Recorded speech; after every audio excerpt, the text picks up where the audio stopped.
വാർത്തകളിലേക്ക് സ്വാഗതം. മിഡിൽ ഈസ്റ്റിൽ നിന്നുള്ള നിർണായകമായ ഒരു സമാധാന ചർച്ചയുടെ വാർത്തകളാണ് ഇപ്പോൾ പുറത്തുവരുന്നത്.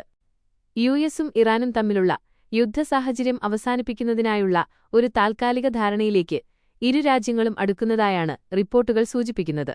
പ്രധാന കപ്പൽ ചാനലായ സ്ട്രെയ്റ്റ് ഓഫ് ഹോർമുസ് വീണ്ടും തുറക്കുന്നതുമായി ബന്ധപ്പെട്ട ചർച്ചകളാണ് ഇപ്പോൾ പുരോഗമിക്കുന്നത്. ഇതിന്റെ ഭാഗമായി 20-ലധികം നിർദ്ദേശങ്ങളടങ്ങിയ ഒരു സമാധാന കരാറാണ് അണിയറയിലൊരുങ്ങുന്നത്.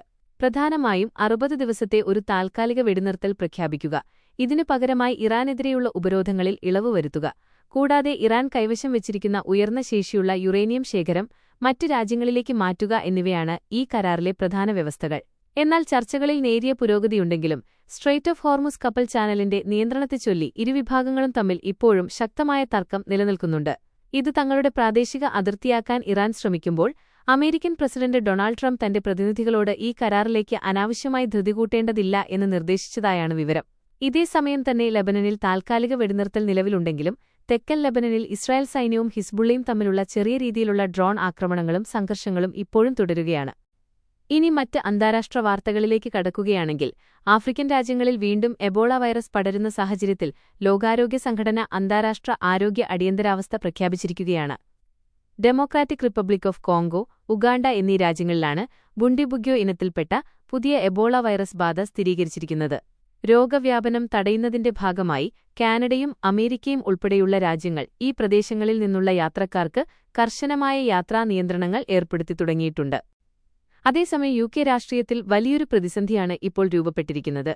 യുകെയിൽ നടന്ന തദ്ദേശ തിരഞ്ഞെടുപ്പിൽ ലേബർ പാർട്ടിക്ക് വലിയ തിരിച്ചടിയുണ്ടായതിനെ തുടർന്ന് പ്രധാനമന്ത്രി കെയർ സ്റ്റാർമർ രാജിവെക്കണമെന്ന ആവശ്യം പാർട്ടിക്കുള്ളിൽ നിന്ന് തന്നെ ശക്തമായി ഉയരുകയാണ്. ഇതിനോടകം തന്നെ ചില പ്രധാന ലേബർ എംപിമാർ തങ്ങളുടെ സ്ഥാനങ്ങൾ രാജിവെച്ചു കഴിഞ്ഞു എന്നാണ് ലണ്ടനിൽ നിന്നുള്ള റിപ്പോർട്ടുകൾ വ്യക്തമാക്കുന്നത്. മറ്റൊരു പ്രധാന കൂടിക്കാഴ്ചയ്ക്ക് ചൈന ഇപ്പോൾ വേദിയാവുകയാണ്.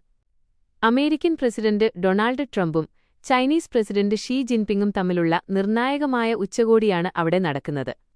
ഇരു രാജ്യങ്ങളും തമ്മിലുള്ള വ്യാപാരബന്ധങ്ങൾ മെച്ചപ്പെടുത്തുന്നതിനൊപ്പം ആഗോള സുരക്ഷ ഉറപ്പാക്കുന്നതിനായുള്ള ചർച്ചകളും ഇതിന്റെ ഭാഗമായി നടക്കുന്നുണ്ട്.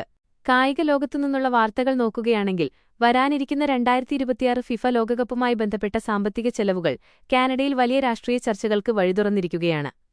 ലോകകപ്പിന് ആതിഥേയത്വം വഹിക്കുന്നതുമായി ബന്ധപ്പെട്ട് കാനഡയ്ക്ക് മാത്രം $1 ബില്യൺ അതായത് ഒരു മത്സരത്തിന് ഏകദേശം $82 മില്യൺ നികുതിപ്പണം ചിലവഴിക്കേണ്ടി വരുന്നത് അവിടെ വലിയ ജനകീയ പ്രതിഷേധങ്ങൾക്കും ഭരണകൂടത്തിനെതിരെയുള്ള വിമർശനങ്ങൾക്കും കാരണമായിട്ടുണ്ട്. ഇതോടെ അന്താരാഷ്ട്ര വാർത്തകൾ അവസാനിക്കുന്നു. നമസ്കാരം.